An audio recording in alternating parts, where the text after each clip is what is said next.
Welcome जय Hind defence aspirants. आज के इस टॉक शो में मैं गुरकीरत हाजिर हूँ एक और एसएसबी रिकमेंडेड कैंडिडेट के साथ। आज हमारे साथ हैं अभिषेक, जो कि लखनऊ से हैं, जिन्होंने एनडीए के 150th कोर्स के लिए अपना एसएसबी रिकमेंडेशन 18 एसएसबी इलाहाबाद से प्राप्त किया है।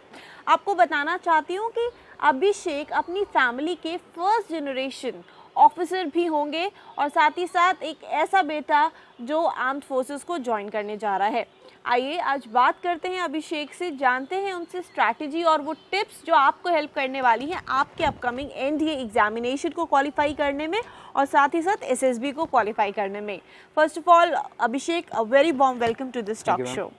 सो अभिषेक, अपनी फैमिली में आपने सबसे पहले ये सपना किया कि आप आर्म फोर्सेस को ज्वाइन करना चाहते हैं और कहीं ना कहीं आपने एफर्ट्स पुट किए, आप सिलेक्ट हो गए। यस मैम, कैसा लग रहा है? बहुत अच्छा फील हो रहा है ma'am, and it's a matter of proud for the whole family, and finally it was a dream to become a defence officer, so I think that dream will come true. तो पिताजी इनके teacher रहे, तो father physics और mathematics के teacher हैं, so कभी ऐसा नहीं लगा कि उस लाइन में जाना चाहिए, या उन्होंने कभी आपसे क्वेश्चन मार्क नहीं किया? उनका सपोर्ट कैसा रहा पूरे इस आपकी जर्नी के दौरान? मैम, फादर भी चाहते थे कि मैं डिफेंस ज्वाइन करूँ, बिकॉज वो भी काफ़ी मोटिवेटेड थे डिफेंस फोर्सेस ज्वाइन करने के लिए, तो उनका भी एक तरीके से ड्रीम ही था। वो भी चाहते थे बन जाए, बट उनको नहीं बन पाए, सो काफ़ी अच्छा लग रहा है कि उनका ड्रीम मैं फुलफिल कर रहा हूँ। बहुत बढ़िया। सो अभिषेक, आपको सेंचुरियन के बारे में कैसे पता चला और कैसे आना हुआ हमारे पास? मैम, सेंचुरियन के मैं वीडियोस देखता था यूट्यूब पे, तो मैम काफ़ी लोग रिकमेंड हो रहे थे सेंचुरियन से, और शशि सर के वीडियोस देखता था, तो वो जो मोटिवेशन की फीलिंग आती थी कि यहाँ पे कुछ जाएंगे तो कुछ फ़ायदा होगा, तो वही देख के मैं सेंचुरियन आया था, और सेंचुरियन में मुझे मोटिवेशन काफ़ी फील हुआ और काफ़ी कॉन्फिडेंस डेवलप हुआ अपने अंदर, बिकॉज कर्नल प्रमोद सर और शशि सर मुझे मेरी स्ट्रेंथ बताते थे कि तुम्हारी ये स्ट्रेंथ है और तुम ये वीकनेस है, थोड़ी थोड़ी वीकनेस है, इन पे वर्क कर लोगे तो तुम्हारा हो जाएगा, तो वो मुझे काफ़ी कॉन्फिडेंस देता था। चलिए, बहुत बढ़िया। अब आइए इसी के साथ में कुछ ऐसे प्रश्न मैं करूंगी अभिषेक से जो सभी व्यूअर्स के लिए बहुत ही ज़्यादा इंपॉर्टेंट होने वाले हैं। अभिषेक, जैसे कि आपको पता है एनडीए 1 2023 एग्ज़ाम फास्ट अप्रोचिंग है, सो एक कम ड्यूरेशन बचा है और कुछ ऐसे भी स्टूडेंट्स हैं जिनके बोर्ड एग्जाम्स हाल ही में ख़त्म हुए हैं, सो कहीं ना कहीं वो ऐसे बच्चे जो बोर्ड्स पे फोकस कर लेते हैं और अब कुछ समय में वो अपने एनडीए एग्ज़ाम की तैयारी करना चाहते हैं, वो कैसे कर सकते हैं? आप क्या सब्जेक्ट वाइज स्ट्रैटेजी बता पाएंगे इस पूरे एनडीए एग्ज़ाम को क्रैक करने के लिए?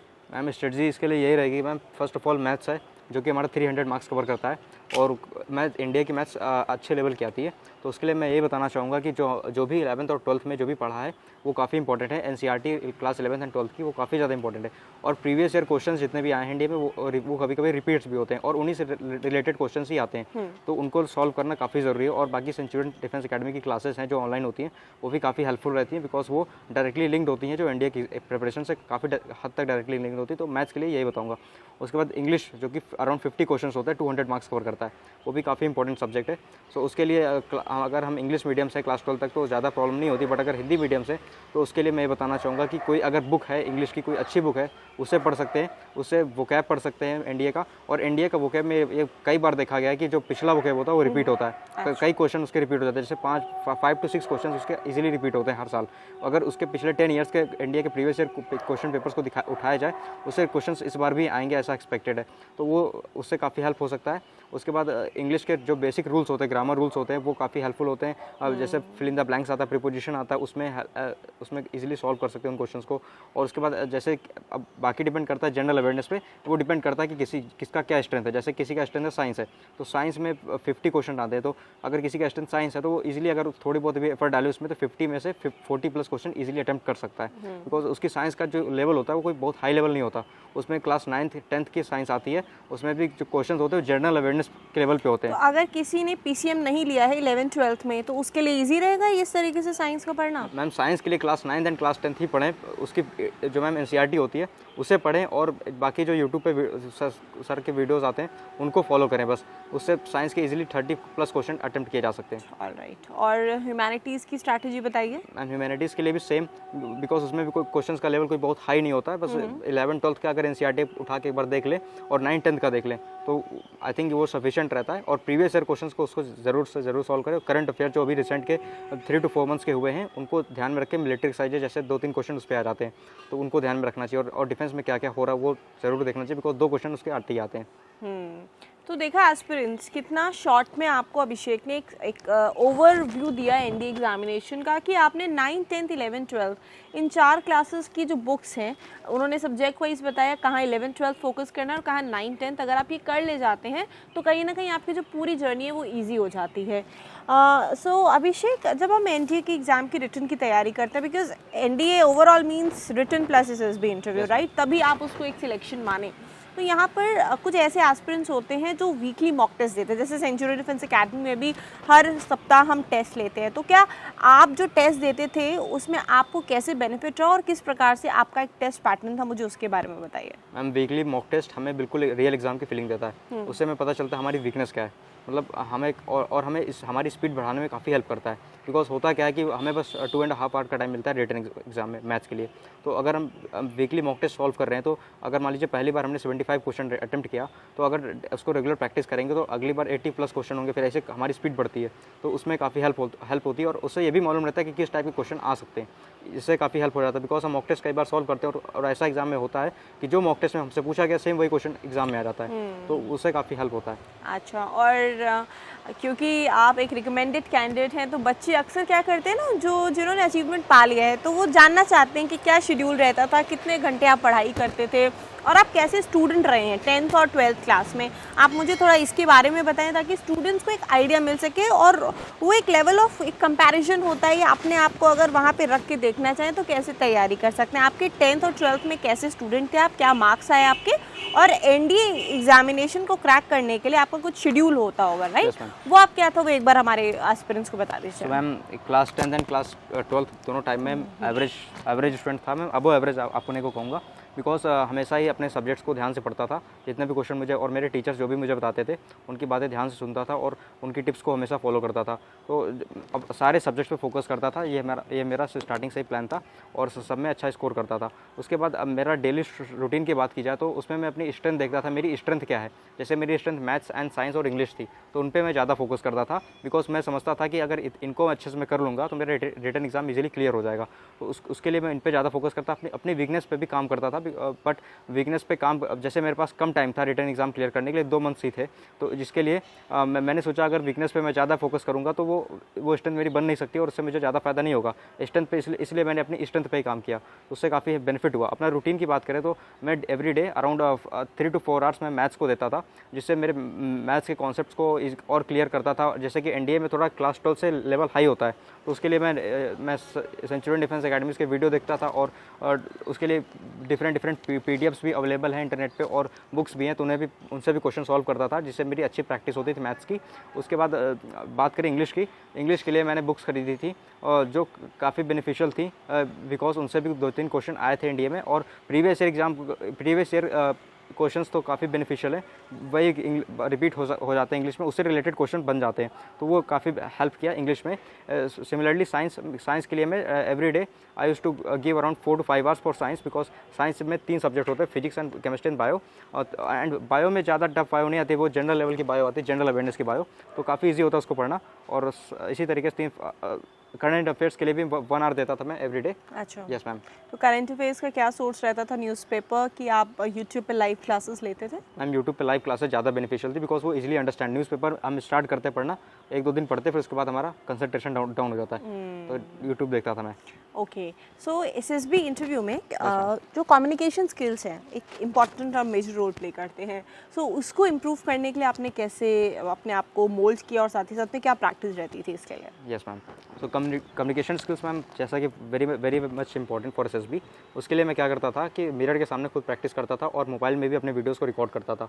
उसके साथ टेलीग्राम पे काफ़ी ग्रुप्स हैं जो एसएसबी ग्रुप डिस्कशन की प्रैक्टिस करते हैं, उनके साथ भी बैठ के प्रैक्टिस करता था, रात तक बैठ के प्रैक्टिस करता था। उसके लिए मैं अराउंड 2 to 3 आवर्स में देता था एवरी डे बिकॉज मेरा कम्युनिकेशन स्किल्स काफ़ी वीक था, तो उसको इम्प्रूव करने के लिए टाइम ज़्यादा चाहिए था और उसके लिए न्यूज़पेपर भी पढ़ता था, बुक्स भी पढ़ता था। सो वो काफ़ी हेल्प किया, कम्युनिकेशन आज फ्लुएंसी अच्छी हो गई और उसके बस इम्प्रूव कर लिया मैं। ऑलराइट, तो आइए अब रिटन के बाद में एक एसएसबी इंटरव्यू के ऊपर भी अब कुछ क्वेश्चंस कर लेते हैं अभिषेक से और जानते हैं कैसा रहा उनका preparation journey. So generally officers intelligence rating test, क्योंकि सेंचुरियन डिफेंस एकेडमी आपका किया ही है और बच्चे रिव्यू हमेशा यही करते हैं कि मोस्ट ऑफ द थिंग्स वहाँ से आ जाती हैं, तो वहाँ से क्वेश्चन ना करते हुए थोड़ा PPNDT की तरफ लेके चलते हैं, जो कहीं ना कहीं थोड़ा सा आपको प्रेजेंट करना होता है वहाँ पे फिजिकल रहकर अपने आप को। तो उसमें क्या कैसे आपने जो है प्रैक्टिस यहाँ पे किया, और यहाँ की जो प्रैक्टिस है, बिकॉज एक होता है ना कि एग्जाम्पलरी सिनेरियो में आप प्रैक्टिस कर रहे हैं और फिर रियल टाइम सिनेरियो में जाके एक प्रेजेंटेशन देना, सो क्या डिफरेंस लगा और कितना इजी लगा आपको चीज़ों? Yes ma'am. सो मैम यहाँ पे एकदम सेम SSB जैसा ही प्रैक्टिस होता है, तो काफ़ी बेनिफिशियल रहता है वो। और CC सर का जो टिप्स है रिगार्डिंग PPDT वो काफ़ी बेनिफिशियल रहता है। जैसा कि वो बताते हैं कि पिक्चर्स को ध्यान से देखो, उस 30 सेकंड का बेस्ट यूटिलाइजेशन करो, बिकॉज वही सबसे ज़्यादा इंपॉर्टेंट है PPDT टेस्ट के लिए।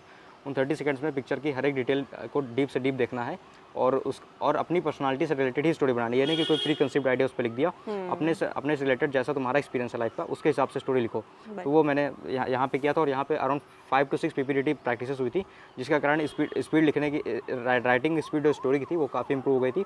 और नरेशन के लिए मेरी यहाँ पे 5 to 6 PPDT हुई थी, उसमें मेरा काफ़ी फ्लुएंट हो रहा था नरेशन, कॉन्फिडेंस हाई हो गया था उसकी वजह से। तो रियल SSB फेस करने में वो काफ़ी हेल्पफुल होगा और काफ़ी ईजी लगा रियल SSB में। अब क्योंकि अभिषेक आपने PPNDT के बारे में हमें बताया, तो अब मैं आपसे जानना चाहती हूँ कि जो आपको पर्सनल इंटरव्यूज़ जो आपने यहाँ पे फेस किए एज वेल एज जो आपने वहाँ पर that is in the real 18 SSB में आपने जाके दिया, वहाँ पे आपका किसने लिया और किस टाइप के क्वेश्चंस आपसे पूछे गए थे? कि आपको डांट पड़ी? बिकॉज काफ़ी सारे NDA एंट्री के जो कैंडिडेट्स होते हैं वो रिपोर्ट करते हैं कि उन्हें डांटा जाता है, बिकॉज वो एक एज ऐसा होता है, तो एक जो ऑफिसर होते हैं उनका इंटरव्यू लेते हैं, तो वो हर पैरामीटर पे एक जो कैंडिडेट है उसको चेक करना चाहते हैं। तो आपके साथ कैसा सिनेरियो रहा वहाँ पर? Yes ma'am. So personal interview का एक्सपीरियंस मैम काफ़ी अच्छा था हमारे यहाँ पर भी और वहाँ पर भी। यहाँ पर मेजर नशीन फातिमा मैम ने मेरा इंटरव्यू लिया था और CC सर ने भी लिया था, तो उससे काफ़ी कुछ सीखने को मिला। जैसे कि पहले में नशीन फातिमा मैम ने मुझे डिब्रीफ किया था कि तुम्हारा कम्युनिकेशन स्किल में फ्लुएंसी नहीं अच्छा लग रहा है, और ऑल्सो तुम्हारा जनरल अवेयरनेस काफ़ी वीक है, तो उस पर मैंने वर्क किया। और उन्होंने बताया था कि अपने आइडियाज़ को लॉजिकली प्रेजेंट करना है और काफ़ी वेल ऑर्गेनाइज्ड आंसर तुम्हें देने हैं, तो उस पर भी मैंने काम किया। और CC सर ने भी मुझे बताया था कि इस इंटरव्यू के टाइम पे आपको नर्वस नहीं होना है, चाहे जितनी भी टफ से टफ सिचुएशन आ जाए, आपको बोल्डली उसे फेस करना है और आपको बॉडी लैंग्वेज मेंटेन करना है, पॉजिटिव बॉडी लैंग्वेज, जिससे कि तुम्हारा कॉन्फिडेंस और बोल्डनेस दिखाई दे। तो इन सब को टिप्स को लेकर मैं गया था वहाँ पे, और वहाँ पे मेरा इंटरव्यू काफ़ी अच्छा हुआ था। जैसे कि सर हमारे जो डिप्टी प्रेसिडेंट थे बोर्ड के, उन्होंने मेरा इंटरव्यू लिया था और उन्होंने काफ़ी कंफर्टेबल स्टार्टिंग में मुझे करा दिया था, जिसके कारण मुझे कोई भी नर्वसनेस कुछ हुआ ही नहीं। तो काफ़ी बोल्डली मैंने इंटरव्यू दिया, जो भी उन्होंने मुझसे पूछा मैंने उसका नेचुरली जो आंसर था उसका दिया, और इंटरव्यू काफ़ी ठीक हुआ। बस 20 मिनट्स का मेरा इंटरव्यू हुआ था, उस पर मुझे उन्होंने लगभग अराउंड 10 मिनट्स तो डिफेंस के बारे में पूछा। उन्होंने मेरा मोटिवेशन चेक किया कि how much I am motivated for the defence forces. So उसके लिए मैं, जैसा कि हमें यहाँ पे ऑलरेडी गाइड कर दिया गया था कि तुम्हें नॉलेज होनी चाहिए डिफेंस के बारे में, उसके लिए मैं मैगजीन्स पढ़ता था इंडियन आर्मी की, जैसे कि बातचीत मैगजीन इंडियन आर्मी की, उसको मैं पढ़ता था, जिसके कारण मेरा डिफेंस के बारे में जनरल अवेयरनेस काफ़ी अच्छा था, जिसके कारण मैं 10 मिनट तक बोल सका उसके बारे में। और 10 मिनट के बाद उन्होंने मुझसे मेरे फैमिली बैकग्राउंड और मेरे फ्रेंड्स और मेरी स्ट्रेंथ एंड वीकनेस के बारे में क्वेश्चन किए थे, जो मैंने उनको नेचुरली एकदम बता दिया।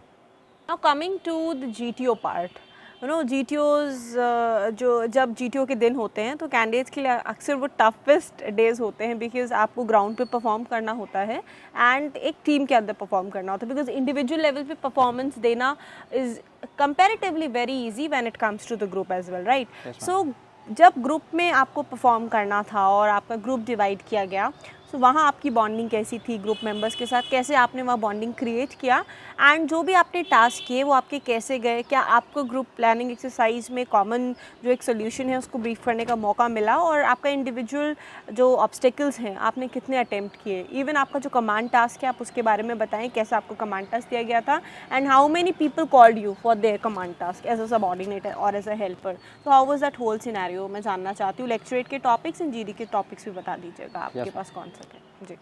सो मैम हमारा जो GTO का Day 3 था, उससे पहले हमने अपनी टीम बॉन्डिंग अच्छी बना ली थी। Day 2 और Day 1 से ही हम लोग सब साथ में टाइम स्पेंड करते थे, जिसके कारण हमारी बॉन्डिंग अच्छी हो गई थी। सो उसके लिए जो पहला टेस्ट होता है GD का, उसमें मेरा टॉपिक था कि which is the biggest problem world is facing right now. उसकी 3 लीड थी। पहली लीड थी टेररिज्म और क्लाइमेट चेंज और इकोनॉमिक इनक्वालिटी। तो उसके लिए ग्रुप डिस्कशन के लिए काफ़ी ज़्यादा तैयारी की ज़रूरत होती है, बिकॉज उसके लिए हमें जनरल अवेयरनेस इंप्रूव करना होता है। तो उसके लिए मैंने मैगजीन्स और न्यूज़पेपर डेली बेसिस पे पढ़ता था, और जिसके कारण मेरे ये सब टॉपिक्स अच्छे से क्लियर थे। तो मैंने उनको टेररिज्म के बारे में बताया कि टेररिज्म इस समय की सबसे बड़ी problem, because most of the countries are working on climate change like COP26 and such kind of meetings are happening, but nobody is doing nothing for the terrorism. So ऐसे लॉजिकल पॉइंट्स हमने present किए और GD में अच्छा खासा contribute किया। उसके बाद सेकंड जीडी जो हमारा था उसमें था कि which is the biggest problem youth is facing right now. तो उसमें था कि सोशल मीडिया और डिसिप्लिन और इनडिसिप्लिन और हेल्थ इशू, सोशल हेल्थ। सो उस पर मैंने बोला कि social health is the biggest thing which the youth is facing right now, because इससे उनका मेंटल हेल्थ अफेक्ट हो रहा है because of this, because youth अपने आप को आइसोलेट कर रहा है उसकी वजह से। तो वो मैंने बोला, उसके लिए भी मैंने न्यूज़पेपर पढ़ा था, उसमें इसके बारे में काफ़ी अच्छा दिया था, उससे मुझे काफ़ी हेल्प हुई। उसके बाद जो हमारा ग्रुप प्लानिंग एक्सरसाइज हुआ था उसके लिए सेंचुरियन में हमें ऑलरेडी 5 to 6 जीपी करवा दी गई थी, जिससे हमारा प्रैक्टिस अच्छा था और हम कम टाइम पे लिख पा रहे थे अपना। बिकॉज जहाँ पे जब मैंने स्टार्ट किया था पहले लिखना, तो मैं अपने आइडियाज़ को ही नहीं कंप्लीट कर पा रहा था और अपने आइडियाज़ को वेल ऑर्गेनाइज नहीं कर पा रहा था। बट हमें यहाँ पे बताया गया था कि अपने आइडियाज़ को वेल ऑर्गेनाइज लिखना है और कम टाइम में और कम लैंग्वेज का यूज़ करते हुए अपने आइडिया को ईजिली एक्सप्लेन करना है। उसके साथ अपनी प्रॉब्लम्स को प्रायोरिटाइज करना है, because that is the most important part of the group planning exercise. और उसमें हमने अच्छे से कंट्रीब्यूट किया, एक दूसरे को हेल्प किया, कोऑपरेशन किया और वो हो गया। उसके बाद पीजीटी टेस्ट में जैसा कि हमने यहाँ पे अच्छी प्रैक्टिस कर रखी थी ऑलरेडी, तो हमें कैंटिलीवर का प्रिंसिपल यहाँ बताया गया था और हमें टास्क को स्ट्रक्चर एनालिसिस ये बता दिया गया था, जिसके कारण वहाँ पे भी हम टास्क को देखते ही आइडियाज़ आ रहे थे, तो जिसके कारण मैं अपनी टीम को लीड कर सका वहाँ पे, जो काफ़ी बेनिफिशियल था। उसके बाद इंडिविजुअल ऑब्स्टिकल्स में, जैसा कि सेंचुरियन डिफेंस एकेडमी की इंडिविजुअल ऑब्स्टिकल्स की हाइट काफ़ी ज़्यादा है, तो जो भी हमारा डर होता है वो यहीं हमारा ख़त्म हो जाता है। तो एसएसबी में जाने पे हमें इंडिविजुअल ऑब्स्टिकल्स काफ़ी ईजी लगते हैं। तो और यहाँ पे ये भी बताया गया था कि तुम्हें कैसे इंडिविजुअल ऑब्स्टिकल को वेल ऑर्गेनाइज करना है, जिससे ज़्यादा से ज़्यादा इंडिविजुअल ऑब्स्टिकल्स को अटेम्प्ट कर सको 3 मिनट में। तो वही सेम स्ट्रेटजी लगाते हुए वहाँ पे मैंने 9 इंडिविजुअल ऑब्स्टिकल्स को अटेम्प्ट किया था। उसके बाद कमांड टास्क में मुझे केवल 1 लोगों ने बुलाया था, बिकॉज उस टाइम पे मेरी हेल्थ उतनी ठीक नहीं थी, जिसके कारण लोगों को लग रहा था कि मैं शायद फट्टा बल्ली नहीं उठा पाऊंगा, जिसके कारण उन लोगों ने मुझे 1 पर्सन नहीं बुलाया मुझे। और फाइनल इसी तरह हमारा जीटीओ एकदम फर्स्ट क्लास हुआ।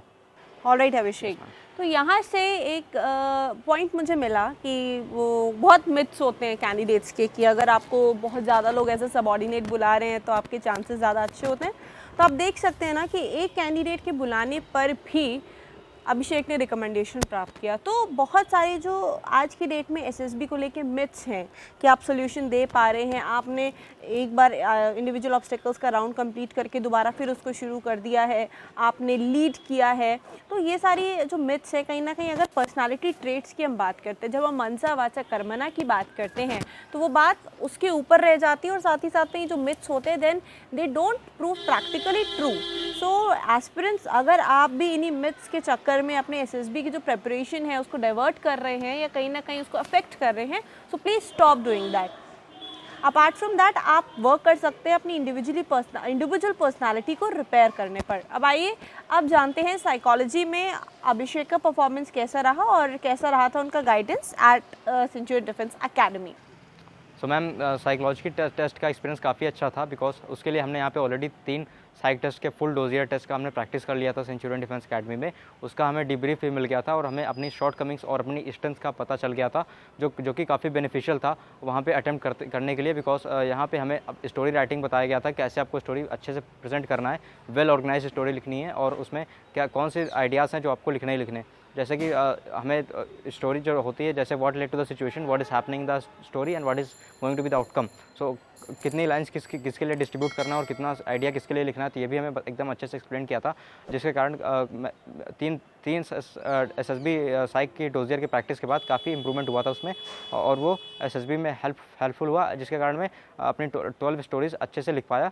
उसके बाद WAT टेस्ट के लिए भी यहाँ पे गाइड किया गया था कि आपको पॉजिटिव सेंटेंसेस और मोटिवेशनल सेंटेंसेस ही लिखने हैं और आप अपनी पर्सनालिटी से लिख सकते हो। उसके लिए किसी भी सेंटेंस को याद करने की ज़रूरत नहीं है और किसी को फॉलो करने की ज़रूरत नहीं है और आप अपना नॉलेज बढ़ा के अपने अच्छी बुक पढ़ के अपने अच्छे आइडियाज़ को लिख सकते हो। और उसके बाद SRT टेस्ट में हमें यहाँ बताया गया था कि अपने रिसोर्सेज को अच्छे से ध्यान में रखना है कि तुम कौन से रिसोर्सेज का बेस्ट यूटिलाइजेशन कर सकते हो किसी भी प्रॉब्लम को सॉल्व करने के लिए, रिसोर्सफुलनेस कैसे दिखाना है उसमें और अपने टेलीग्राफिक लैंग्वेज का यूज़ करते हुए अपनी लंबी बात को छोटे शब्दों में कहना है, जिससे कि ज़्यादा से ज़्यादा SRT अटैम्प्ट की जा सके, जिसके कारण मैं 40+ SRTs कर पाया था वहाँ पे SSB में। और SD मेरा सेल्फ डिस्क्रिप्शन शिशिर सर ने ऑलरेडी उसको सही कर दिया था, उसमें काफ़ी शॉर्ट कमिंग्स थी जो सर ने उसको अच्छे से सही कर दिया था, जो मैं वहाँ लिखा था SSB में। अब अभिषेक मैं चाहूँगी कि आप जो आपके जूनियर्स हैं, जो आपके बाद नेशनल डिफेंस एकेडमी को ज्वाइन करने वाले हैं, उनको एक मैसेज ड्रॉप करें और उनको बताएं कि कैसा उनको तैयारी होना चाहिए और कैसा उनका अप्रोच होना चाहिए for the very same examination. और मेरा सभी डिफेंस एस्पिरेंट्स के लिए यही मैसेज रहेगा कि आप पहले अपने कॉज को ढूंढो कि आप क्यों नेशनल डिफेंस एकेडमी ज्वाइन करना चाहते हो। आप जब आपका ये क्लियर हो जाएगा, देन आपको काफ़ी मोटिवेशन होगा कि yes I want to join National Defence Academy because of this reason. Then you will focus, you will give your 100% effort in the study, because you have to prioritise your problems. Like आप किस में week हो ये आपको खुद ही decide करना है। जैसे कि आप एनडीए में रिटन एग्जाम के लिए फोकस में आप देखो कि आपका कौन सा सब्जेक्ट स्ट्रॉन्ग है और कौन सा वीक है, तो आप वेल प्लान्ड स्ट्रेटजी आपको यहाँ पे रखनी पड़ेगी। और हर एक सब्जेक्ट इक्वली इंपॉर्टेंट है एनडीए रिटन एग्जाम के लिए, तो सब पे आपको बैलेंस मेंटेन करना होगा और आपको काफ़ी प्रैक्टिस करनी पड़ेगी before going to for written exam. Mock test solve करना होगा और प्रीवियस ईयर एग्जाम्स से प्रीवियस के क्वेश्चंस को इजीली उसको एनालाइज करना होगा, जिससे कि आपको पता चल सके कि किस लेवल के क्वेश्चंस वहाँ पे आते हैं और आपसे क्या एक्सपेक्टेशन है, और काफ़ी क्लैरिटी होनी चाहिए। First thing is that. और for SSB preparation I would recommend that कि if you want to get coaching, so go to a mentor who can actually help you, because right now there are so many myths available in the internet also, and also there are so many coaching academies which are not very good. So select your academy by and trust only those people who can actually help you. So see the videos of coaching academies, those who are very helpful, like Centurion Defense Academy. Like this coaching has given me whatever I needed for the SSB preparation. So select coaching academies like this. And so what I will suggest for SSB is that work on your personality, like introspect about yourself, like what are the strength of yours and how you can help your defense forces, and how your personality will be able to help the defense forces, because that is actually is also looked in the SSB. So just introspect upon yourself and do a good preparation of this, and prepare for this test also, because some people say that we should not prepare for the psych test or like this, but I will say that do as much practice as possible for the psych test, but do it in a correct way, like what all your mentors say, just follow that, and also put your mind also, because that is most important. Like you have to put your mind also, because you cannot copy the ideas of other people, that because if you copy them, then your personality will not be matching. So that is my advice to you, and work as hard as possible. And at last I would like to thank for all the people who have contributed in my success journey, like starting from my teachers who have helped me in understanding the concepts of maths and in the academic knowledge, and also to my mentors Shishi sir and Nashin Fatima ma'am and Colonel Pramod sir and Gurpreet ma'am, and yes sir for their huge support in my SSB preparation. Like they have removed all the myths which I had in the past, and also they have given me a good clarity through which I was able to maintain good confidence and maintain boldness in my SSB 5 days. So at last I would like to say I would like to give my best wishes to all of you. With this aspirants, ये wonderful talk show एक end पे आ गया है। आज के इस talk show से जैसे आपको बहुत कुछ सीखने को मिला, वैसे ही मुझे भी अभिषेक बहुत कुछ सीखने को मिला। और ऐसे ही जब मैं मल्टीपल एसएसबी रिकमेंडेड कैंडिडेट से बात करती हूँ, तो जो मेरे भी डाउट्स होते हैं और जो बच्चों के मिथ्स होते हैं, उनके ज़रिए मुझे भी काफ़ी क्लैरिटी मिल जाती है। सो डियर एस्पिरेंट्स, आप भी यदि इसी तरीके से अपना रिकमेंडेशन प्राप्त करना चाहते हैं और अपने पहले ही प्रयास में अपनी रिस्पेक्टिव ड्रीम अकेडमी को ज्वाइन करना चाहते हैं, आप भी अभिषेक की तरह सेंचुरियन डिफेंस अकेडमी को चुन सकते हैं अपने एसएसबी, अपने रिटन एग्ज़ाम की तैयारी के लिए। With this, see you in the next video. Till then, stay tuned. Thank you. Jai Hind.